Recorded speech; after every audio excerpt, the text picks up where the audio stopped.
Hi friends, இந்த வீடியோவில் ரூபாய் 4000 மகளிர் உரிமைத்தொகை பெண்களுக்கு தமிழக அரசு ஜாக்பாட் அறிவிப்பு. தமிழக அரசின் முக்கிய நலத்திட்டங்களில் ஒன்றான கலைஞர் மகளிர் உரிமைத்தொகை திட்டம் தொடர்பாக புதிய அறிவிப்பு வெளியாகியுள்ளது. சமூக நலன் மகளிர் உரிமைத்துறை அமைச்சர் கீதா ஜீவன் சட்டப்பேரவையில் February 19 முக்கிய தகவலை வெளியிட்டார்.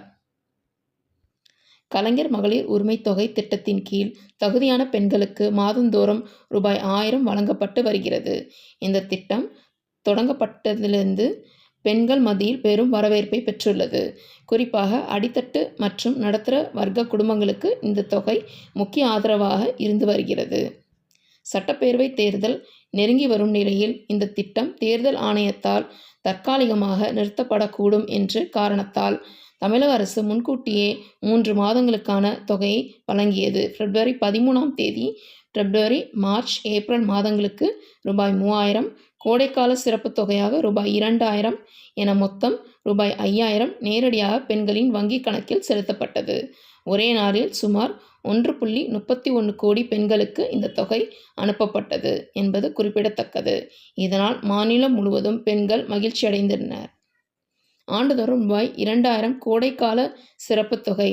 சட்டப்பேரவையில் எதிர்க்கட்சி தலைவர் எடப்பாடி பழனிசாமி எழுப்பிய கேள்விக்கு பதிலளித்த அமைச்சர் கீதா ஜீவன், கோடை காலத்தில் குடும்பங்களுக்கு அதிக செலவுகள் ஏற்படுவதால் ரூபாய் 2000 வழங்கப்பட்டதாக விளக்கினார். மேலும் இனி ஆண்டுதோறும் கோடைக்கால சிறப்பு தொகையாக ரூபாய் 2000 வழங்கப்படும் என அதிகாரப்பூர்வமாக அறிவித்தார். அடுத்து 2026 சட்டப்பேரவை தேர்தலில் திராவிட முன்னேற்றக் கழகம் மீண்டும் ஆட்சிக்கு வந்தால் மகளிர் உரிமைத் தொகையை மாதம் ரூபாய் 2000 உயர்த்துவோம் என்று வாக்குறுதியும் அளிக்கப்பட்டுள்ளது. பெண்களுக்கு ஆண்டுக்கு ரூபாய் 4000 கூடுதல் பயன்.